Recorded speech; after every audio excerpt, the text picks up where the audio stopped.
I want to thank everybody for coming. I want to especially thank Dean Andy Porter and Shaun Harper for organizing this series and for allowing this important occasion to occur. So I'm very grateful for that. And I'm happy to have here Chris Lebron, who is an assistant professor of philosophy and African American studies at Yale, and who I've been hoping to hear for a while, so I'm glad you guys are as excited as I am for that. Chris got his PhD in philosophy 5 years ago from MIT, and he published last year the book, The Color of Our Shame, Race and Justice in Our Time, with Oxford University Press, a book that got a lot of very positive responses and an important prize from the American Political Science Association last year. And in addition to that book, he's also published recently an article in a symposium about the shooting of Trayvon Martin. And he's currently at work on his second book that is titled, I don't know if it's final or temporary, but the title is From a Human Point of View, Reimagining Racial Egalitarianism. Chris is a very active philosopher and public intellectual. He was recently interviewed. I really recommend that you read his interview in the 3 a.m. magazine. In case you don't know this magazine, it's an online magazine whose subhead reads, "Whatever it is, we're against it." He had a great interview there. You can see a picture of his son there as well. So I very recommend it. And he's a philosopher who is asking deep questions about race, equality, and theories of justice. And he's busy at work bridging the gap between abstract conceptual thinking and lived experiences. And so today he will share with us his thoughts on democratic racial education and moral virtue. Please join me in welcoming Chris Lebron.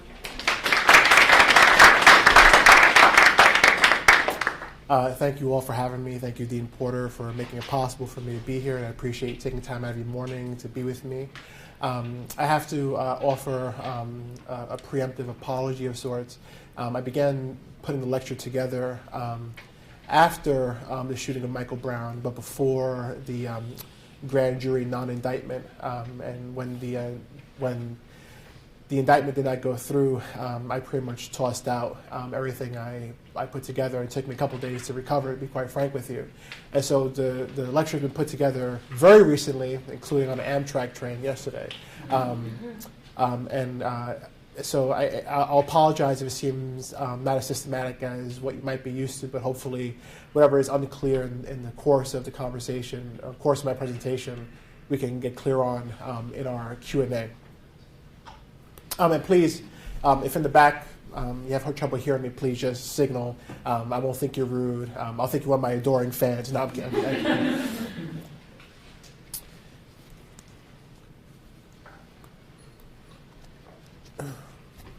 One might say that with regard to race and equality, we live in troubled times.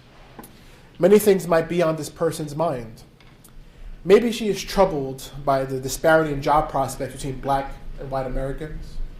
Maybe she's put off by the lack of opportunities for Barack Obama to simply be our 44th president and not our first black president, and the unbearable burden that apparently brings. Possibly she's a person who likes to go for long walks and is puzzled at how America, land of the free and world-famous melting pot, remains a deeply segregated place. It could be that she is saddened, enraged, and horrified by what appears to be regular reports of young black men dying on American streets at the hands of police and private citizens. Chances are she looks at the businesses in black neighborhoods and she's puzzled why blacks have easier access to the foods, to liquor and the foods that cause diabetes and high blood pressure than the greens and healthy foods available in gentrified neighborhoods. Imagine with me that having developed a keen interest in this, she surveys the websites of America's leading universities and notices that black scholars represent a small fraction of the academy and that black philosophers are nearly invisible in the field in part tasked with advising us on how to live better. and that this field lacks a representative viewpoint regarding how badly so many Black Americans in fact live. We might further imagine that once this person sees just how invisible Blacks are to the affect and ethical concerns of their fellow Americans, she might turn back to Ellison's Invisible Man and check the date, check date was published. She will notice the year 1952. She might be startled that 65 years seems to have made little difference, just as Ellison realized that 89 years hence, the Emancipation Proclamation made little difference, just as Douglass realized that 80 years hence, the American Revolution made little difference. Shall I go on? This person realizes that we do not live in troubled times. Rather, America is a troubled land that has only rarely known another kind of time, so far as it concerns Black Americans. It is very difficult for me to stand here today and not acknowledge that the notion of America being a persistently troubled land has special resonance for us on this day. It is a week ago we were given a reason to yet again think that Black life is not especially important to broader America. We, of course, are not here to hold a trial, but we are given a reason daily to suspect severe misconduct in the grand jury investigation of Michael Brown's shooting in Ferguson, Missouri. Given the company in which I presently find myself and the remarkable privilege I now have standing at this podium, it would seem apt to say that this should be used as a teaching moment. Yet, do all of us in this room have the same lesson to learn? I think not. My aim here today, then, is to share what can only be described in their present state as thoughts on racial democratic education and moral virtue. By education, I mean something a bit different, I think, than what people tend to refer to when using that word. Let me turn to a heart-rending scene from last week to illustrate. If you watch the news coverage following the announcement of the grand jury verdict that exculpated Gary Wilson, the officer who shot Michael Brown dead, then you may have seen Leslie McSpadden tell the crowd on top of a car or a platform that she has never done anything to hurt anybody. Anyone who says different is a liar. She then breaks down and begins crying. When I saw that video last Tuesday, my own tears followed hers. Not only because I think it is an awful thing for a parent to outlive a child, but because I know Leslie McSpadden. No, I don't know her personally, but I'm familiar with where she comes from and what she was trying to say when she said what she said. Miss McSpadden publicly expressed the first rule of living poor and Black in America, and that is, if you mind your business, then you might get by. Not flourish, not prosper, merely get by. But then she performed the second rule of living poor and Black in America, to affirm that her honor rests on it being known that she knows the importance of the first rule, and anyone calling that into question is themselves dishonorable. The force of her tears then consists in at least this much. Given how precarious Black life is in this country, not even these two basic rules could secure her ability to watch her son grow to be a man. I say I'm familiar because I myself come from a place where these rules are well known, and I know why they're important. They are the few principles that help order a political and social existence that is irrational, because the fact that some people live less securely because of the color of their skin just is an irrational state of affairs. I saw this moment for what it was because I've been similarly educated to navigate a society that, while no longer white supremacist in the way it was before the passage of the Civil Rights Act, daily exhibits the visages of a country where public lynching was practiced and Jim Crow segregation was the norm.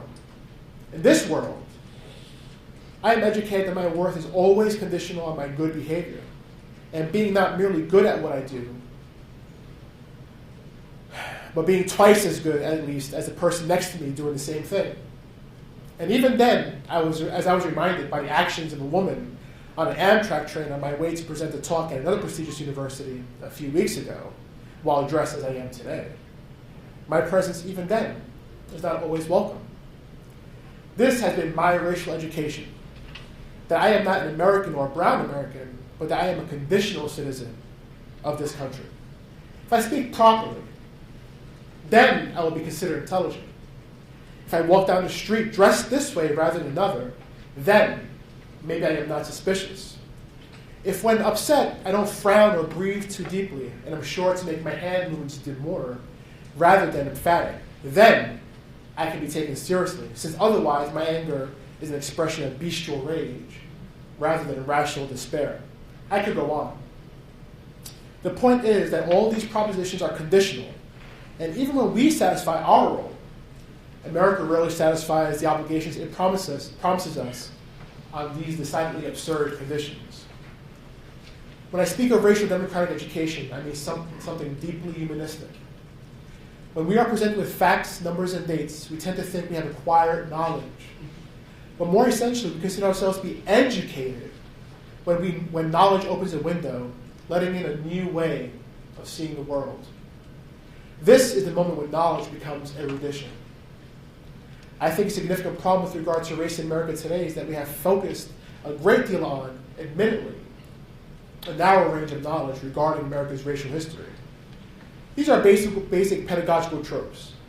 Lincoln freed the slaves, Martin Luther King Jr. made a momentous speech on the steps of the Washington Monument, the Civil Rights Act made racial equality law of the land. But these tropes do not allow us to see the world anew. They are the tropes that now allow us to be comfortable with the status quo. For surely if Martin had a dream and racial equality is the law of the land, we can wake up today and go about our business. But it goes without saying that no conversation about the Civil Rights Act or movement can be complete without paying serious attention to Malcolm X or the Black Panthers. It goes without saying that no one can responsibly remark on the triumph of formal racial equality as law without also noting the concurrent and aggressive buildup of the carceral state and the penal system, which disproportionately incarcerates young black men, resulting in what Michelle Alexander aptly calls the new Jim Crow.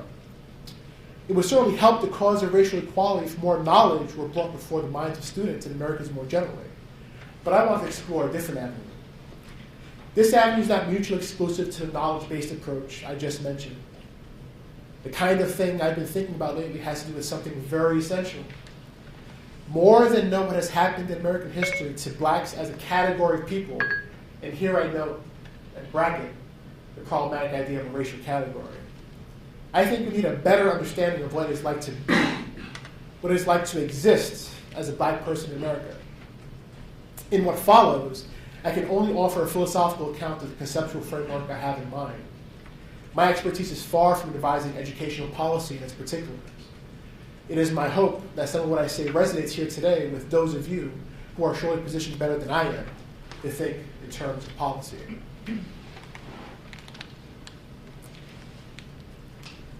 So what does the philosophy of the kind of education I am advocating look like? What idea does it depend upon? Undoubtedly, there are many candidates, but I want to focus on one in particular, one that may surprise you for reasons I will touch on a bit later.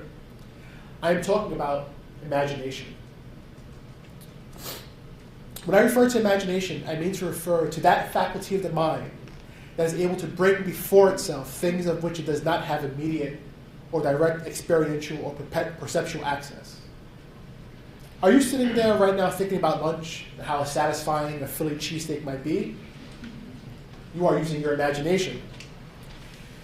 Are you sitting there worried about a difficult conversation you have been putting off with your partner because of how you expect he or she will respond? You are using your imagination.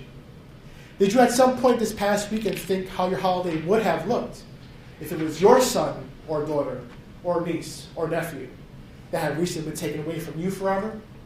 If you were using your imagination. Imagination, as you might guess, is not the typical conceptual currency of political philosophy. So I should say a bit about how I came to embrace this idea as being important for racial equality. A key moment was when I stumbled upon a video of James Baldwin's 1965 debate with William Buckley at Cambridge Union, where the proposition before the participants was whether the American dream comes at the expense of the American Negro. And I use that word to keep with the parlance of the times, as used in the debate. I was transfixed, astounded, and humbled by Baldwin, and since then, his performance has played a central role both in my own thinking as an individual, but also in my work, and will do so for us here today. If you have not seen this video, I urge you to watch it at your earliest convenience. Baldwin covers too much ground for me to review with you, but in it, there are a few crucial moments that are important, not because they are brilliant, even though they are that for sure, but because they remain relevant 50 years later. I have come to call Baldwin America's witness because he had a great special gift for calm observation that would inevitably inform impassioned pleas for understanding based on sound reason and sympathy. More than that, Baldwin was exceptionally skilled at distilling to their core the complexities of American race relations, the kinds of pathologies that give it its shape, and the kinds of pathologies it bestows on citizens. A central theme of Baldwin's performance has to do with the relationship between experience, perception, knowledge, and belief. More pointedly, Baldwin is concerned to show how racial power typically directs us to situate a sense of ourselves with respect to the privilege we have or the domination we experience. This much is evident in Baldwin's opening lines when he says that one's point of view is clearly tied to, as he put it, quote, where one finds oneself in the world, what your sense of reality is, end quote. One of the true graces of Baldwin's philosophy is that he always communicated in language that was readily accessible, and this idea of where one finds oneself in the world is exemplary. Here, he means location figuratively and relationally. Are you the person holding the nightstick, or are you the person at the other end of the blows? Are you the one stamping the loan application denied? Or are you the one whose application thus dreams are not only deferred, but extinguished?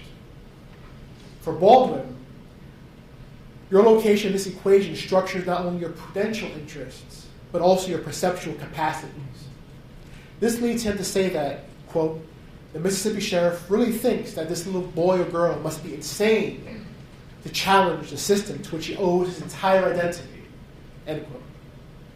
Baldwin wants us to be deeply circumspect of this person, for they are not merely making an error in judgment, not merely adding up the numbers wrong, but they are seeing a different world. They are doing a different kind of mathematics. A person who sees a different world also has a different grounding for his actions, a skewed basis for the reasons he can offer when he does what he does and thinks what he thinks.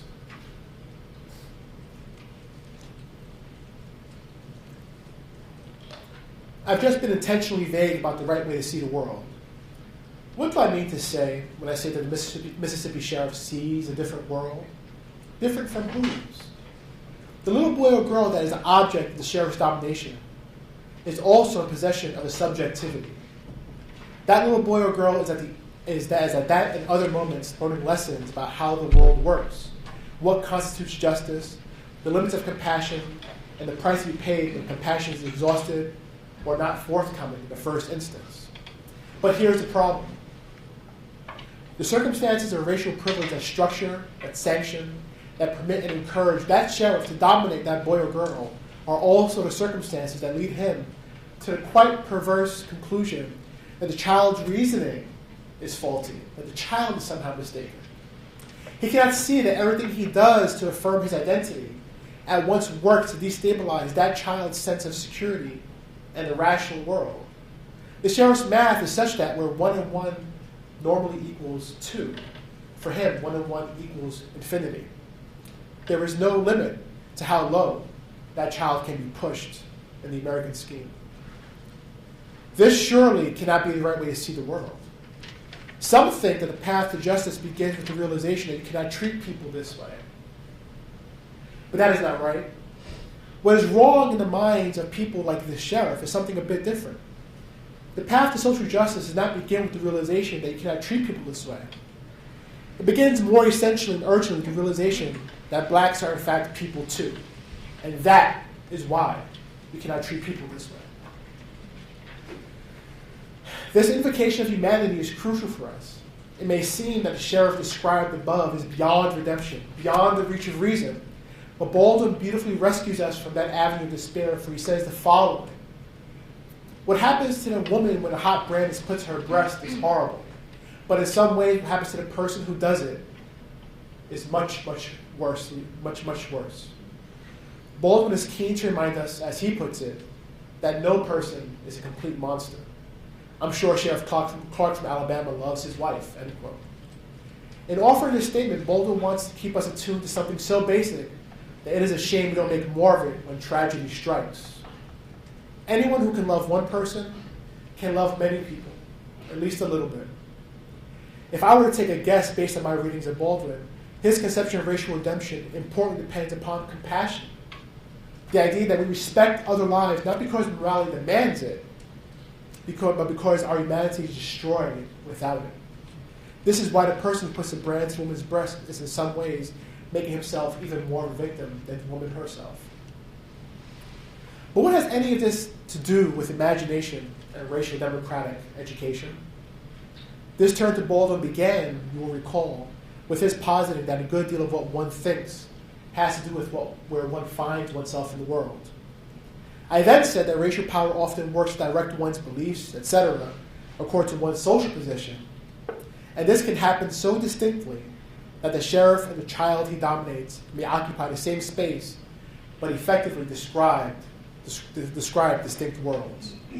The tempting conclusion is that there can be no way of bridging the two worlds.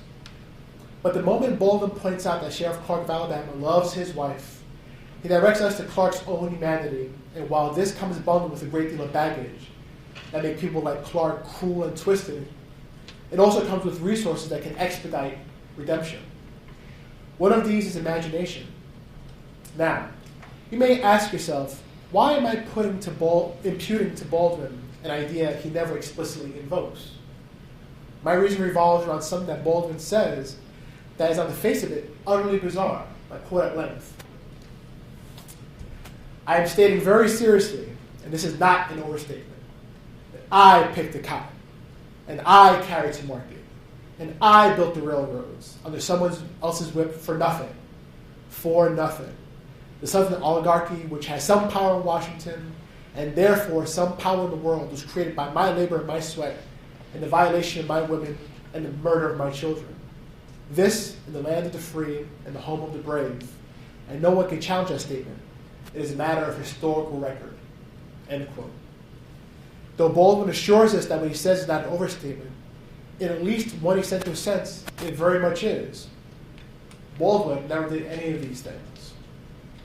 Why then does he cast himself in this role? One can appreciate the strategy when watching the video. It is a striking thing to watch Baldwin explicate the existential complexities of racial domination to a room of white Europeans. These are people with very likely no connection whatsoever to the vicissitudes of black life. Baldwin casts himself then as an aid to those in the room. He is the vehicle that transports them to a prior time, the sins of which he in fact bears on his shoulders in front of his audience. Baldwin is having his audience imagine the man before them as an exploited laborer, a husband to a raped wife, and the father of dead children. He seeks to evoke not only their moral disapproval of their horrors, but also their sympathy. And this is also what I mean to be getting at when I call for racial democratic education as distinct from representing the knowledge of America's past. Baldwin could have easily regurgitated the facts that many of his audience members already knew regarding slavery and exploitation and rape. But he decided instead to try to bring his audience closer to the problem of race by bringing them closer to him. If Baldwin has suffered these horrors, and he sits before us at this moment, others have suffered them as well. In this sense, imagination here is bringing something that is not proximate to the perceptual and affective capacities of Baldwin's white audience members before their minds. And in doing so, he's asking them to comprehend not merely the wrongs of slavery, but its sins and continuing effects. The ways the legacy of racial domination compels Baldwin to plead for others to not just take him seriously, but to recognize that he too is a man not only capable of loving, but of being loved. Now, I have put a lot of stock in the idea of imagination.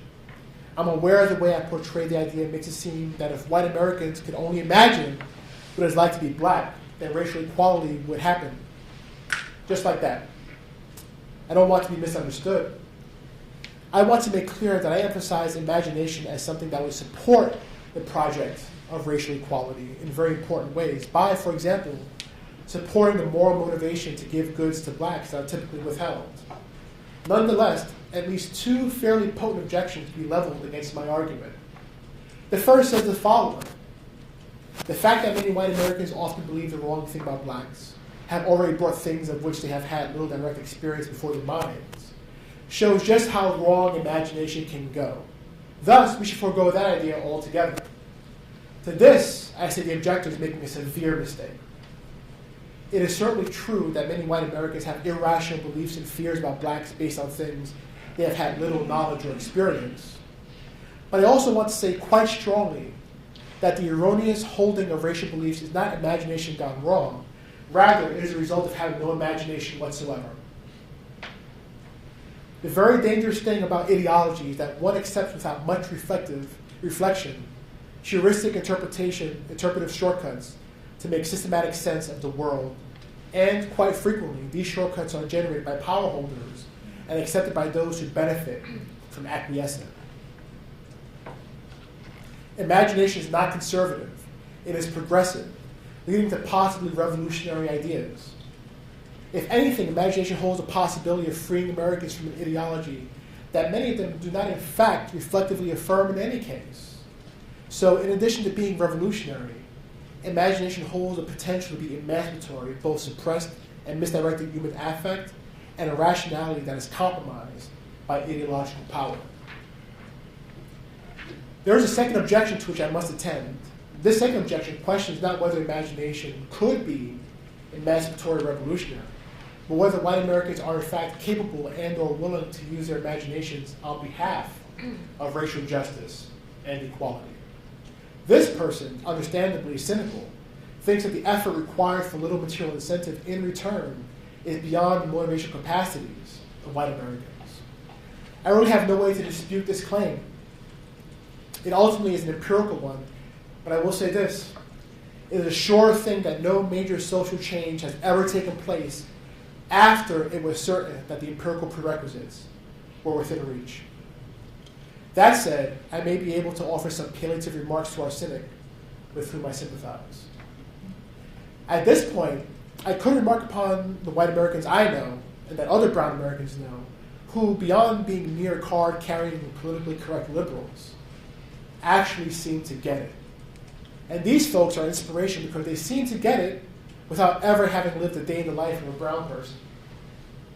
Their perceptual capacity seems to extend in just the right direction, such that the things that usually have to be put to words by black folks, and which even then are not believed or accepted, do not have to be explicitly articulated when speaking to those. Get it. But maybe these people are just highly sympathetic individuals. Maybe there are many others who are capable of getting it, and maybe they want or need a model of how it is done. On this score, I wish to turn towards literature, another resource that has become very central to my thinking recently.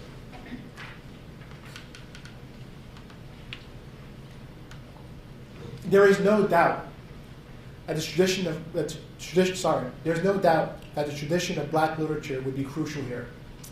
As Matt Johnson notes in an epigraph in his novel Pym, once Olaudah Equiano wrote the first slave narrative, every piece of black literature since then has been trying to describe to white people the way their actions affect black people.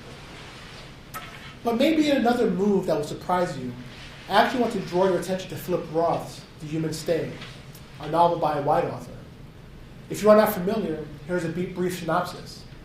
In Roth's novel, the main protagonist, Coleman Silk, is forced to resign his position as dean of a small liberal arts college, when at the beginning of the semester, at the beginning of the seminar he teaches, he calls the name of two students, notes they have not been in class all semester, and asks, well, are these people real, or are they spooks? It is a poor choice of words because the two students are black, and the word spook is a little used but derogatory term regarding black people. He is charged with racism and leaves in rage. At first, we sympathize with his rage because bearing witness to the scene in which the term was used, it is clear he really meant to ask whether or not these two students exist.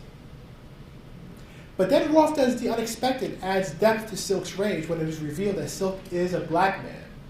In fact, Silk is a black man who has been passing as white precisely because he learned that education. He learned early in his youth that being black is a serious liability in his life, It costs him an intimate relationship. It costs his father dignity and his life, and threatens his own scholastic interests. In his view, he has the good fortune to be able to choose, and choose he does, to be white. Thus, when he, in his much older age, is charged with racism, it is more than he can bear, and after his wife dies, he plummets into love with a woman. It is clear the relationship can only bring Silk to a tragic end, and it does. Now think for a moment about the title of Roth's book, The Human Stain. It evokes, especially knowing its narrative, the idea that skin color is something that mars the lives of some Americans. There's something else to the title. Race and racism is a humanly constructed corruption of our spirit, a stain on our character that we place there and we keep it there. Notice the volitional language I use. It suggests the tragedy that is American racism does not have to be destiny. It can be redeemable misfortune if we choose to see it that way. And we can choose to see it that way if we also choose, as Roth does, to take a moment to imagine a life that has to be defined by a horrible choice, such as choosing a race. Or, as Silk's mother says at one point in the movie, to murder oneself. To engage in an act of nihilism so understandable that it makes one shudder to think of the circumstances that make that act understandable, reasonable even. Again, I purposely have used the language of reasonability because once we demystify the complexities of racial life in America, as Roth both does and instructs, then the objector's concern that whites might not be able to get this or get it or want to is held in check until the evidence strongly proves otherwise. In these closing moments, I want to remark on the idea of moral virtue in response to what I have very schematically described as racial democratic education, learning what it is like to be a person of color in America. So far, I have already mentioned the main virtue I believe necessary, though not sufficient, which is imagination. To extend my response to the person who doubts that white Americans can exercise the imagination I call for, I want to note that virtues are not the kinds of human capacities that either you've got or you don't have. Aside from people at the extremes who either seem just naturally good or just naturally crooked, the vast majority of us learn daily how to be good and better people.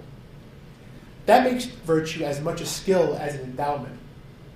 And as with any skill, there are things you can do better and worse and consistently successfully displaying that skill. So, how can one develop the virtue of imagination? I cannot provide in this space, as I do in other work, an argument for what follows, so I hope what I say can be accepted as a provisional stand-in for something more systematic.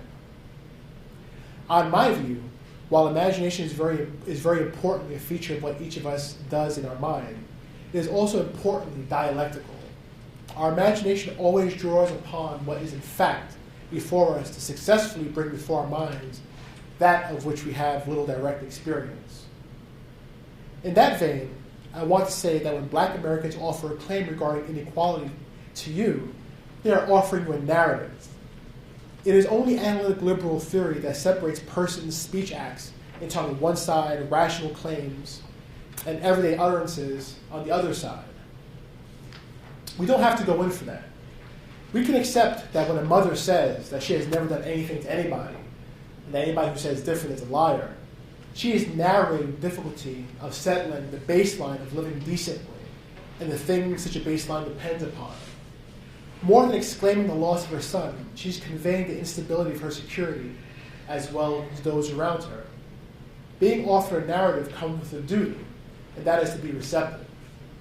Now, notice, I say that we have a duty to be receptive. I do not say we have to agree. What is important about receptivity is that it is a dispositional idea. When one is receptive, one can or cannot agree, but at least one is in a position to possibly go along with what one is being told. Receptivity is the ground upon which a possibility of consensus walks. Second, in the course of offering a narrative, we are usually offered reasons. though the reasons may not be as readily noticeable as they are when we explicitly make demands or claims on others. When Leslie McSpadden offers her narrative, brief as it is, she's also giving us some reasons to do something. For example, when she says she's never done anything to anybody, that is a reason to not question her character. It is a reason to believe that her son being taken from her is not something that she and people like her had or have coming or deserve. The appropriate attendant idea here is that narrative imposes certain responsibilities upon us. In this instance, one basic responsibility is to withhold unfounded judgments stemming from stereotypes and characterological assumptions. Finally, a claim or narrative like McSpadden's is also meant to express a certain affective state in which she finds herself. In this instance, when she says she has never done anything to anybody, she could simply be making a causal complaint. Because she has never done anything to anybody, it is wrong that something has been done to her. While that reading is surely relevant, we would be missing something important if we didn't understand that beyond the causal complaint, McSpadden is also offering a lament. An expression of despair because of the fact that her unarmed son was shot by a person whose duty it is to serve and protect, rather than charge, indict, and execute. And here, the appropriate attendant idea is compassion, a faculty of human emotion that is also dispositional. It positions us to not only register that McSpadden is grieving, but to register the human significance of that grief and why it is grief rather than merely a complaint. Taken together, the ideas of receptivity, responsibility, and compassion are responses or response types that allow imagination to do the work we need it to do for the purposes of racial justice and emancipatory politics. The person who is concerned that we don't want just any kind of images, information, or musings about blacks to be brought before the minds of white Americans might take some consolation that these ideas are meant to direct the imagination in ways appropriate for the task of supporting racial equality. We want those imaginings to be properly grounded, and these dispositional responses, I hold, do not guarantee imaginative success, but get us farther than where we are today. Now, I have held up imagination as an important virtue for white Americans with respect to racial equality and justice. But there is a virtue I'd like to briefly discuss with respect to black Americans. It is thought in some quarters that virtuous black Americans clamoring for justice take the high road by being patient or by turning the other cheek, so to speak. This is thought maybe more widely now given that we are 50 years past the Civil Rights Act, and blacks supposedly have in hand exactly what civil rights leaders fought for in the middle of the 20th century. However, I want to say that today, resistance is a virtue. To be clear, I mean something specific. There surely have been and are people who are protesting, and that is a form of resistance. There are people who have taken to the airwaves on behalf of the many blacks that are almost daily suppressed in a variety of ways. They are resisting. There are people who have destroyed property as a way of denying the state of Missouri tax revenue. That is a form of resistance. But I mean something more, or maybe something deeper. During a recent radio interview, I was asked, point blank, where is the revolutionary consciousness? And I was asked this not by some fanatic trying to relive the old days where he cheered on Huey Newton and Bobby Seale. No, this was a person who wanted to know something essential. Where is or who is displaying the state of mind that not only fights back reactively, but fights back preemptively and creatively? It is a striking feature of American life that despite the daily deprivation suffered by brown Americans, despite the hourly fact of systematic racial inequality, there are only eruptions in the minority community when something happens, like an unarmed boy being shot. I hate to say this, but by the time someone is unjustly shot, it's too late. That person is gone. But knowing what we know about the structure of the criminal justice system, America's perverse preoccupation with armed suppression here and globally, the degree of racism in the policing, and the disempowerment of black youth, why do we wait to be picked off? Why do we wait to then have to fight the uphill battle of not only complaining about the way our mortality is treated trivially, but to prove the case that shouldn't have to be proved, that we are people too. That the blood that flows on the sidewalk is human blood. That the people we leave behind love us just as any person can love another. I had an unsatisfactory response from my interviewer. I don't know what a revolutionary consciousness is, to be honest. To some extent, I believe it's been stamped out of black Americans. The United States made an example of the Black Panthers. Assassins made examples out of Martin and Malcolm. Maybe we are cowed. Maybe we think we are much smarter and sophisticated today. I don't think we're any of those things. I think we are suppressed and co-opted. One of the most frightening things about racial inequality today is not that it is unsettlingly similar to racial inequality prior to the passage of the Civil Rights Act, which it is. It is that it is so similar in such dissimilar circumstances. Rampant racism is gone. State-sanctioned Jim Crow is gone. Blacks have the vote. Schools are formally integrated. Yet, here we are. It is easy for me to say that the revolutionary consciousness is gone, that the consciousness that sees the world for what it is, backed by the courage of its critical convictions, is gone. Maybe the courage left us because we're not quite sure what we're looking at. Or maybe we are too familiar in that way that old acquaintances who don't really get along, who also can't seem to break up, stop seeing the critical nuance in the other and only know that they are acquaintances who don't get along and never will. I have this podium right now and I wish I could tell you what revolutionary consciousness today looks like. I am frightened that I can't. That I can't offer a new way of fighting an old problem that won't go away. But there is power in learning new lessons made possible by earnest curiosity and intelligently channeled anger. We can all do with new lessons. Let's get educated.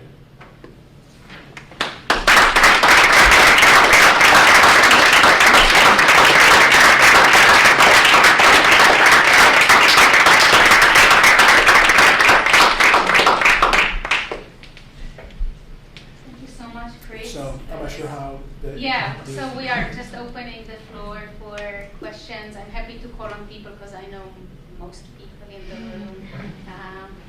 If you want to, Howard, please. Sure. Thank you, Chris, for your talk. I found it inspiring and also chilling around what implications are present in what you're saying. One of them, I think of around imagination.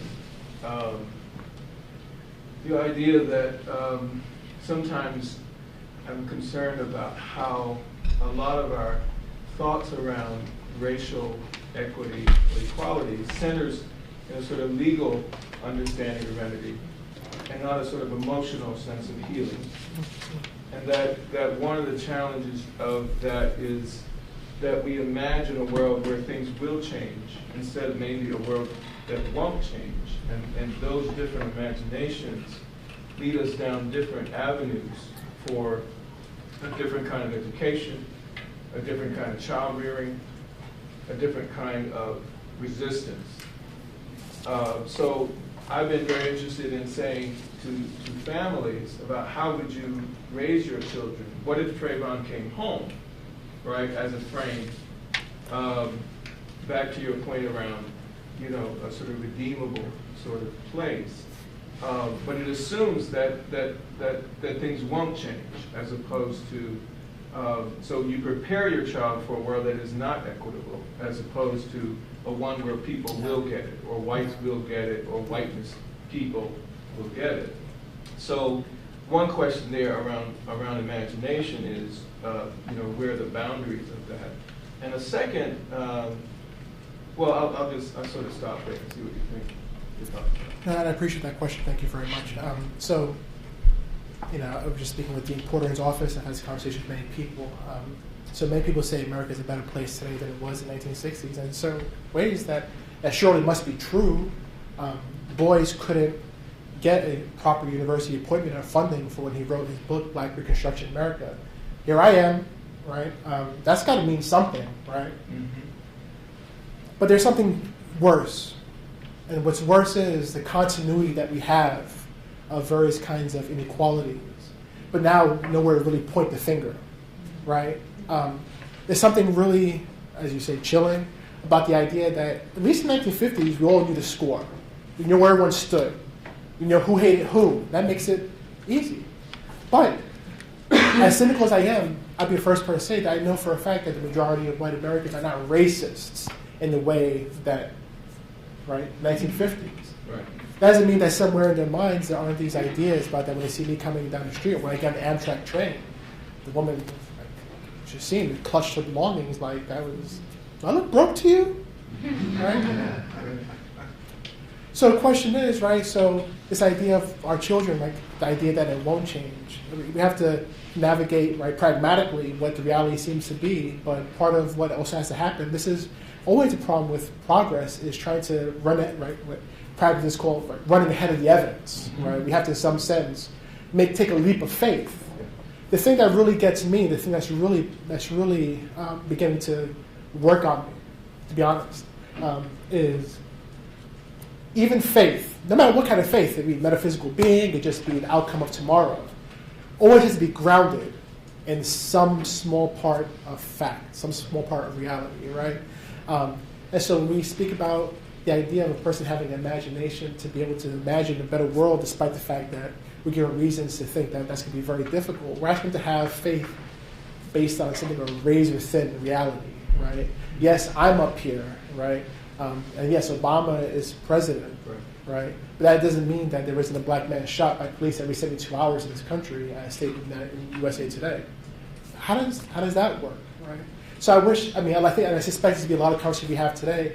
One of the things one of the approaches I've been taking to doing the philosophy that I do is I've come to realize I'm trying to figure these things out for myself as well. And these things are deeply personal for me. And so when you say, right, what do you tell that young boy who has to go out into the world? I think one of the few things we do is some sense to be cold about the facts of things, but also develop within that person a deep sense of human kindness and generosity. Right?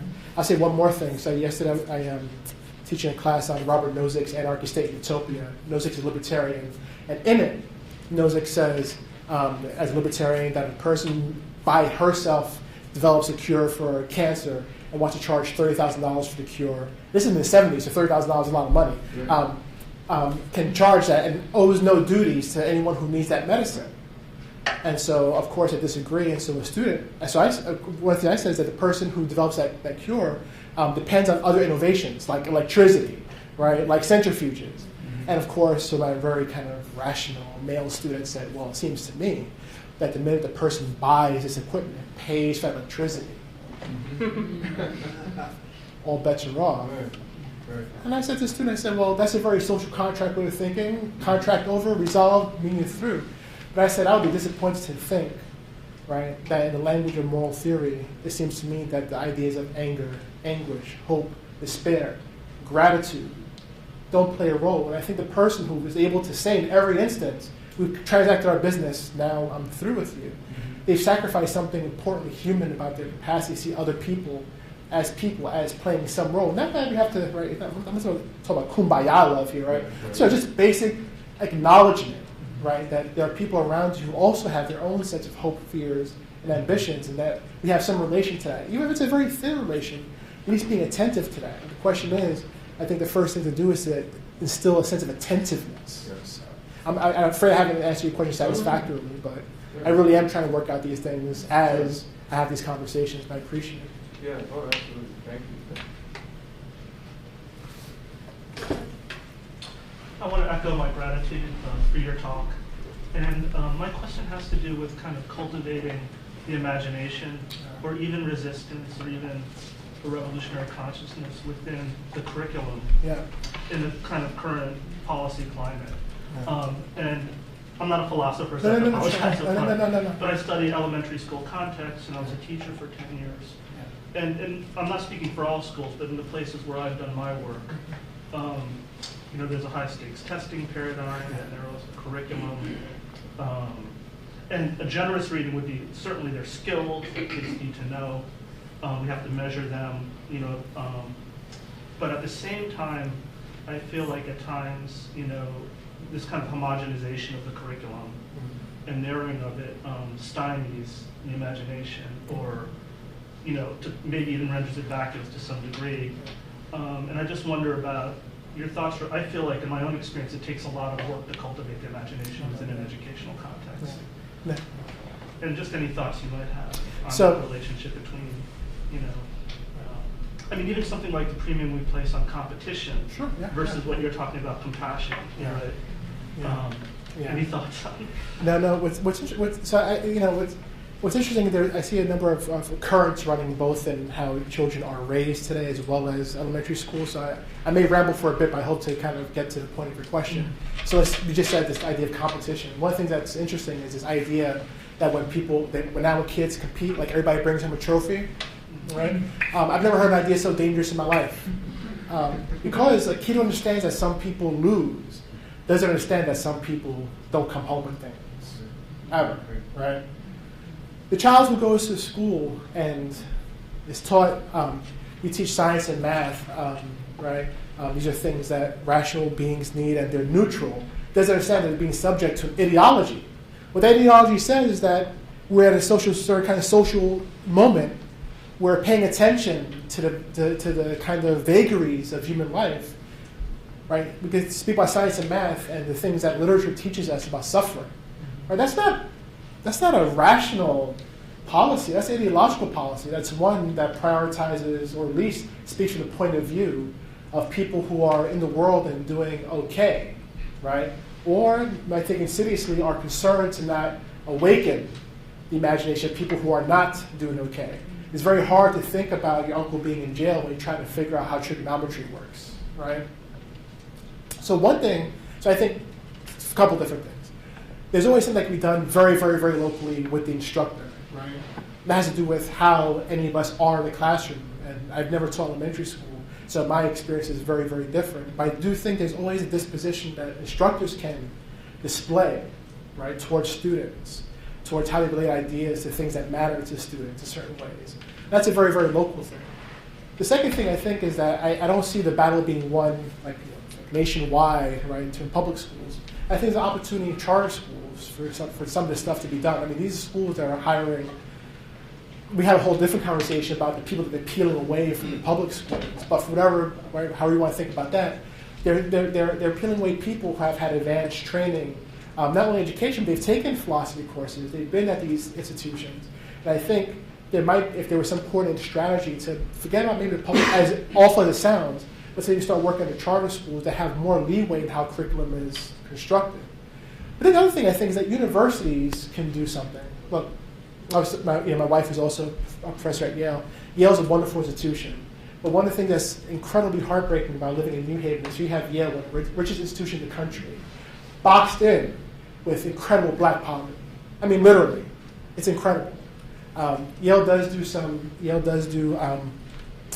have some do charitable things. For example, it pays any public high school student who maintains a B+ average can go to a state school. Not Yale. They go to a state school for free, and that really is something.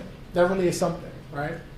But one thing institutions like Yale, and I know the graduate school here has education, one thing they can do, now, they have the resources, is even if they start small, right, 25 students, unconditionally, even if by lottery, right, picked from the worst neighborhoods, Yale Elementary School. And if you go through this school successfully, you are guaranteed a spot at Yale University for free. Right? That's something that all of us can have some say in. That's something that these elite institutions have the power to do apart from what the government does, right? So there are places where inroads can be made. I have no way how to think about the ideological battle being fought in Washington over education. That to me really seems hopeless to me.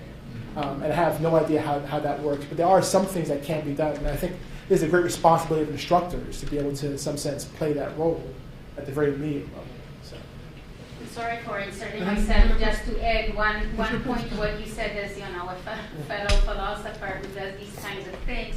I want to point that beyond the policy level and the pedagogical level that Chris alluded to in response to Gerald, I think there are also some curricular opportunities, and as you were talking, Chris, I'm thinking about one thing you don't know about, so I apologize, but Abby back here has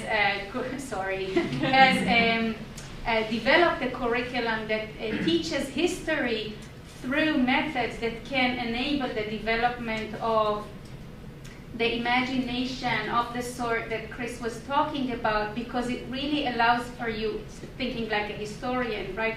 It calls on you to put yourself at the historical time and place that you're studying about, and thinking about yourself as a person who is experiencing these particular events, right, from different sides of whichever fence that we're learning about, right? And so I think this, beyond other things that these types of curricula do, they can allow for you to really put yourself within the shoes or the minds or the lives of other people. And so this is, one opportunity where developing your imagination, your moral virtue, and, aligning with the test requirement is not necessarily mutually exclusive. I'll tell you about it later, Chris. I'm sorry. You had the question. I'm sorry we haven't met, so I don't know your name. Danny Frey. Thanks, Chris. This was really, really interesting and helpful for some of the things I've been recently thinking about. So thank you for that. So I just wanted to sort of ask two questions. So one is just about the concept of imagination, and the second is just in reference to your second objection and your response to it, right? So toward the first one, I just think that it's interesting that you use the concept of imagination, right? Because imagination in general, at least intuitively, it seems to have this sort of connotation in which we are perceiving something that is contrary to reality, right? In some of your instances, it seems to latch on or capture that sort of intuition or that connotation, right? So you say something like, well, one ought to imagine a better world, and that it seems that we're imagining something that's contrary to the world in which we live in. But then other aspects of the concept seem to hinge on or sort of have the idea that we're imagining something that actually exists. So when you're asking for compassion and the ability to see blacks as fellow humans and as persons, it seems that you're using imagination as a concept to refer to creating images that really are in front of you, right? But it's not really images that don't really exist. It's not something contrary to our reality in this latter sense. So I want to just sort of ask how far you want to stretch this notion of imagination and why choose imagination as opposed to go to the sort of, Charles Mills had this sort of epistemology of ignorance. Why not just say in terms of seeing compassion or fellow blacks or black people as fellow humans? Why is that not just the dispelling of ignorance as opposed to imagination? So that's the first point. And then the second point is just so in relation to your second objection, right? So the person that you called a cynic, where the cynic says, well, sure, imagination or dispelling of ignorance, whatever we want to call it, once we get past the semantics, whatever it is, that's a good thing, but nevertheless it seems that white people are just not going to imagine in the way that you want them to imagine, right? So this sort of cynic, I don't know if you had Mills in mind when you were sort of creating this objection, but that seems to be his position as well, right? So he's going to argue that, well, white ignorance is just prevalent in society because whites have this sort of inherent interest in perpetuating this sort of perceptions of blacks that currently exist in society. So thus, it seems ridiculous for us to actually perceive that this sort of ignorance is going to get dispelled, or they're going to actually imagine in the way that you want them to imagine.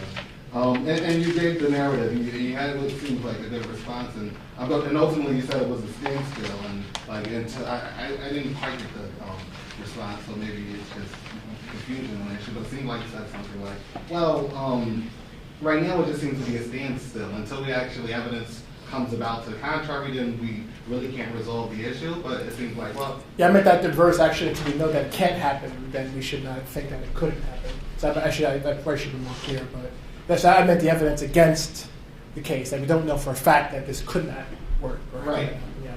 Right. So there I'm curious on who's the burden on, right? So at least one like Mills would just say, well, look, the evidence is that it hasn't happened, right? It just, we went centuries without whites dispelling this ignorance or imagining in a way that you want them to imagine. That's my evidence, right? And then there's always this resistance, as was said earlier, there's always this resistance to, whenever we try to actually educate them in the right way, there's always this resistance to them being educated. So, I mean, this is probably the case with the example of the student in your classroom. I don't know if the student was white, I mean, if the student was black, then of course there's the aspect of ignorance that we ourselves hold and so on. But if the student is white, one will point, well, that's a prime example of somebody resisting when you're giving them a chance to imagine, right? But so there is just like the question of who's the burden that, actually on when you just say, well, we're at a standstill and we don't know.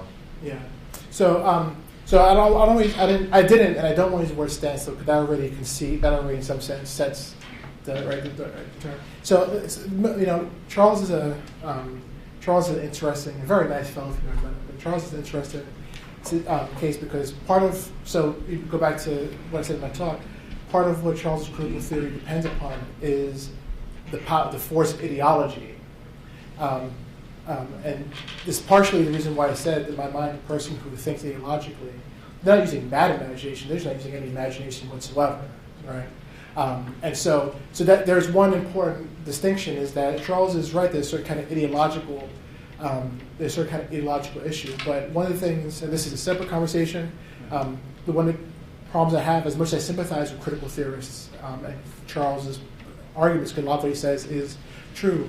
One of the things about critical theory is that it tends to lead to a certain kind, it can lead to a certain kind of, well, that's it, right? Right? It just is the case that there's ideologies running around, people are ignorant, and not because they don't know the facts, but they're ignorant in a deeper sense. They know the facts, they cannot draw intelligent conclusions from those facts. And they can't do that, right? Then, right? And what I find interesting, and I have to be very frank about this, Charles has been running this argument for quite some time, and it hasn't been taken up by anything but a small subsection of philosophy. There are many reasons for that, having to do with sociology of the field. But part of it, I think, has to do with the fact that if the conclusion to your argument is that, well, we're ideologically confused, and the conclusion is change your ideology, that's what Charles wants us to do. So the question is, if people like Charles wants to change ideology, how do you do it? Right? Now, I'm sure a lot of ways to do it, but if ideology is no imagination whatsoever, then one way to change ideology is to be a bit more imaginative, right? But that's just a kind of logical flowing of the argument. There's always a way in which the empirics of it, right, can introduce problems. But this idea about, but then the question about the empirical aspect of it and who the burden falls upon. One of the reasons why I've come to really grow close, and this is odd for me because I'm not the kind of thinker who attaches to thinkers. I don't do like the history of thought, so I tend to not write on people. But there's a reason. Well, for me, Baldwin has grown very, very close to me in my mind and my heart for a lot of reasons. But one of them is that Baldwin is a case study of a person who actually had a fair bit of rage and disdain for his fellow Americans. But he understood that the burden, if we call this thing a democracy, if we have any interest in maintaining it as a democracy, then it's all of our burdens. And Baldwin performed that by being up in front of audiences and trying to compassionately and sometimes aggressively explain what it is, right, that happens to him. But what that's interesting about Baldwin, right, there's this one part where Baldwin says something that, first time I heard it, I almost fell out of my chair. He says, he spent a lot of time in Europe, as many of you I'm sure know, and he says, when I go to Europe and I see my fellow Americans, they are affected by the plague called color. He goes, and I know what these people do to me, but I love them. They are my fellow Americans. And even if I did not know them, we have the same shorthand. And he said the problem with America isn't that isn't segregation. He goes, actually, we've been integrated for a very, very long time. That's what he says. Put me next to any African, and you will see what I mean. Right? Right? This is the point in which blacks are fighting right across the nation to be integrated. Baldwin says you're fighting for something the wrong thing, but he means it not at the level of physical closeness. He means in terms of conceptual closeness. When you say the same shorthand, this is a pragmatic flourish. You're saying when people speak about liberty and democracy, we're not having any disagreements about what idea we're talking about. Our disagreement is how we're implementing it, right? So That being the case, the burden always falls on all of us. It falls on all of us differently. That was the reason why in the lecture I tried to map out 2 different virtues, right? Because to resist, right? To resist not only to resist, right? A boy or girl getting shot, not only to resist and closing down the school lunch program, right? But what are in those textbooks that go into these elementary schools, for example, right? What are the images? I have a very young boy at home, and it's astounding that it is impossible for me to find children's books with black children. And interestingly enough, the ones that do, all the black kids live in apartments, all the white kids live in these beautiful houses in the suburbs, right? So whose burden? It's all of our burden. I know that sounds really kind of vague, or maybe kind of, but I think I think it's all of our burden differentially. And one of the exciting things about coming to an education school is that I think of all the people in the academy, you folks are the people who actually can go out and really start to make some things happen. But we have to be patient, right? Because these are kind of things like that 5 or 6 year old who's getting a better image of his or her life. They're not going to be in the world for another 15, 20 years as a leader.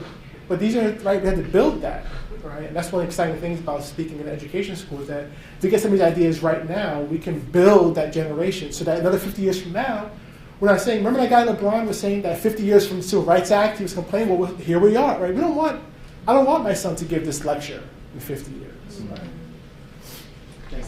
You're welcome. Thank you. It's a great talk. And I guess I'm sort of following up on your questions about imagination. I think it is the key virtue, but I think it also might be, there might be different dimensions or features to it that could be at play in what you've said. The first account you gave was seemed to me a more cognitive one in terms of seeing the world a different way. But as you spoke about Baldwin and what he did, you moved into a much more affective, that seeing had to do with love, the capacity for compassion, for entering an experience, which has an emotional as well as a cognitive dimension.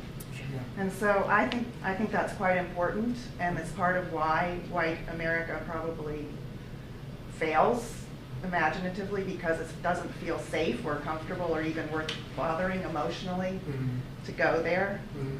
And so you can have a piece of imagination in the very narrow sense of bringing to mind something that isn't there. Like I can imagine that my uncle is in jail while I'm doing trigonometry, but unless I imagine that with the full affective component, I haven't gotten to a place where I don't want my humanity to be diminished by allowing myself not to go there.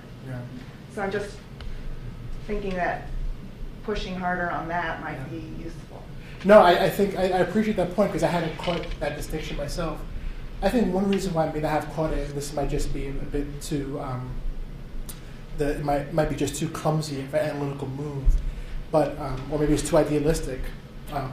But to my mind, so it takes on like Martha Nussbaum, right? There's been a long discussion in philosophy about rational thought and how rational thought is distinct from emotions. And Nussbaum argues that cannot possibly be right. Well, why can that be right? Well, because emotions are one of the data, right, of what our world is doing for us and what the world is about, right? It is part of the information we take in. As a response to the world, it's part of the information we take in about what is happening in the world.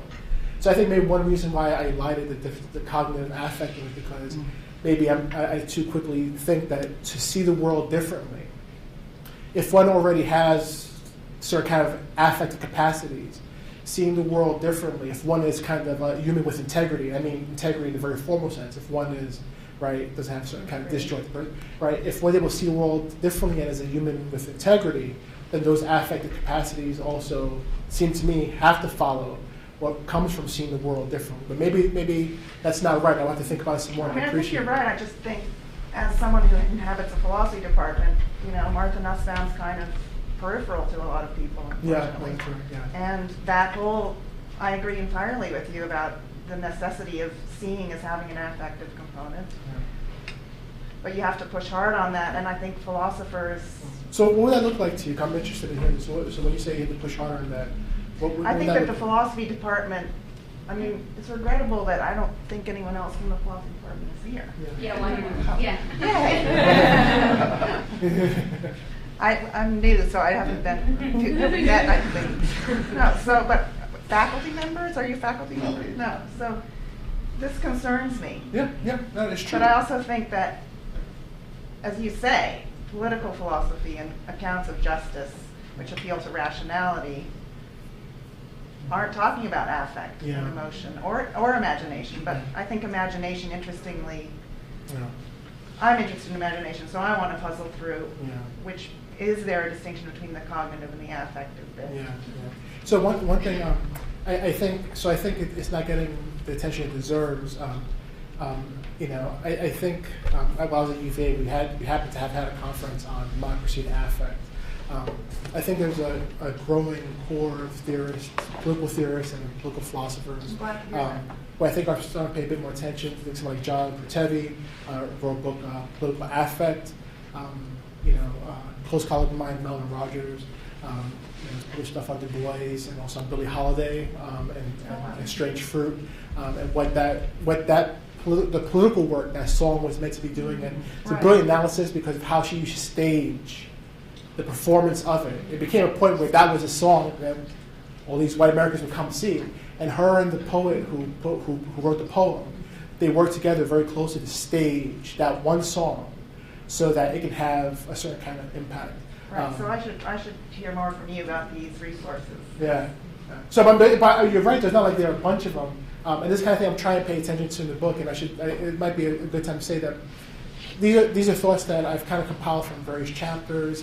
But one thing I'm trying to do with the second book, the first book was very much kind of, even though it focused on the idea of character, there's still some of the institutional preoccupation. But the book I'm trying to write now, I'm trying to recapture a form of doing political philosophy back from John Hobbes and Locke. What's interesting about those folks is that they weren't writing to fight with other academics. They couldn't care about, they were academics, but they were writing to all intelligent people for whom these ideas had some currency.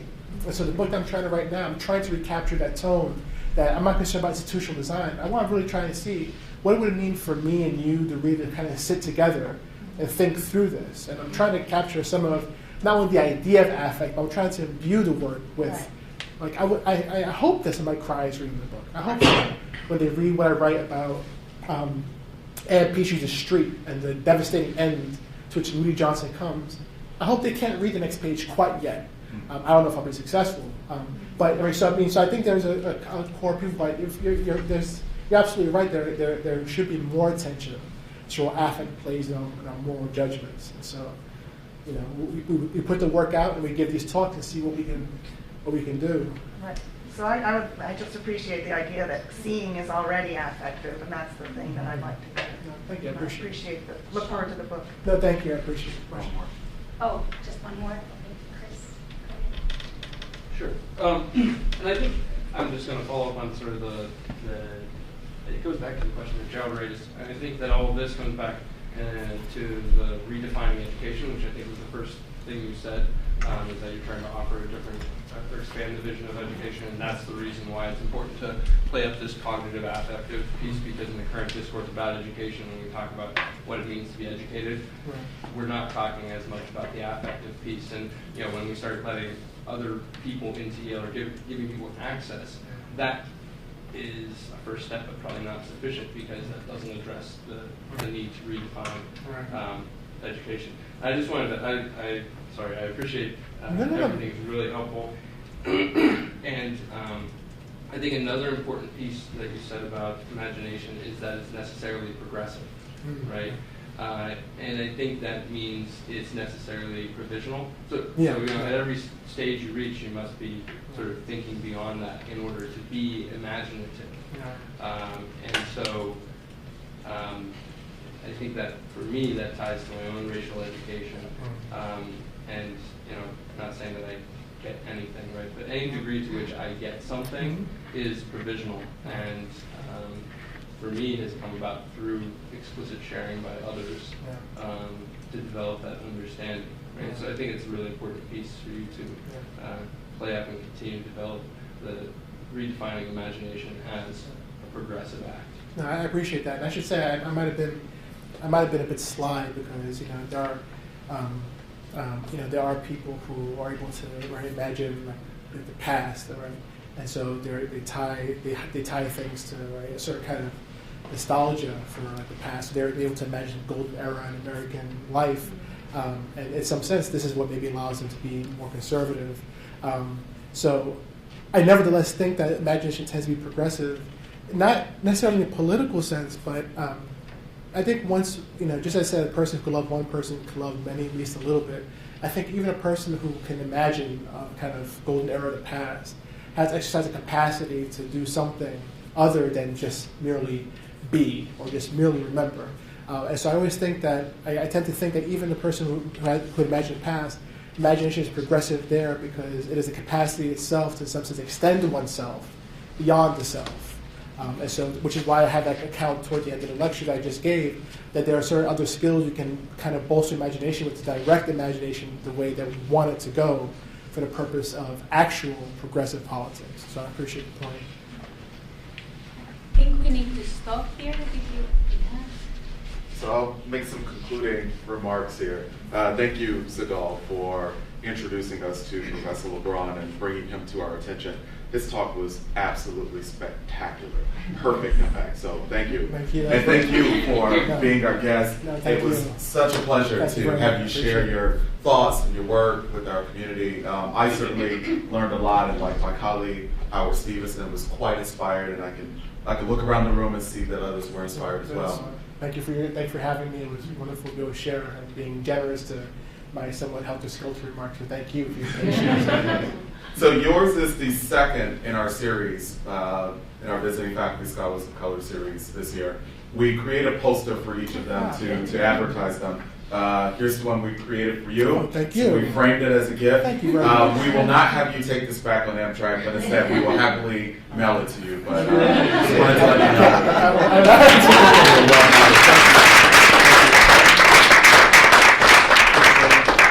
Just a few concluding remarks here. Thank you all for your support of this series and for being here today for this spectacular talk. What some of you may not know is that this is the 25th year of this series. Andy Porter started the series when he was at University of Wisconsin in 1989. That year, there were 5 scholars of color that he and his colleagues brought there to kick off the series. Some of those folks in that inaugural year you may recognize: Gloria Ladson-Billings, Cynthia Fordham, who at the time was at Yale, Henry Trueba, and the list goes on and on and on of just really remarkable scholars who've been a part of the series. Andy continued that series at Wisconsin, took it with him to Vanderbilt, and brought it with him here to Penn 7 years ago. And it's been a real honor and pleasure for me to have had the opportunity to partner with Andy over the past 7 years for this very important series. Coincidentally, 2 minutes after Chris's talk began, I got an email from the Wisconsin Center for Education Research alerting me that Professor James L. Moore, who has an endowed chair at Ohio State, he's a big deal in education. I got this email announcing that James Moore will be the next visiting minority scholar in the series that continues at University of Wisconsin that Andy started 25 years ago. It is important to announce here in this moment, on the eve of the conclusion of Andy's leadership as our dean, that the series will in fact continue here at Penn GSE as a partnership between the Dean's Office and the Center for the Study of Race and Equity in Education. So moving ahead, do feel free, if there are scholars of color whose work you're interested in, or folks that you think would come and inspire our community with their intellectual prowess, do feel free to send their names to Jesse Harper and me. And in the spirit of collaboration that has been the part of and at the heart of this series over the past 7 years, we'll get together over the summer and sift through the nominations and put together an incredible slate of visiting scholars of color to continue the legacy that Andy started 25 years ago. So thank you so much, Andy, for all of the wonderful scholars of color that you brought to all the places you've been, and especially to the people you brought here.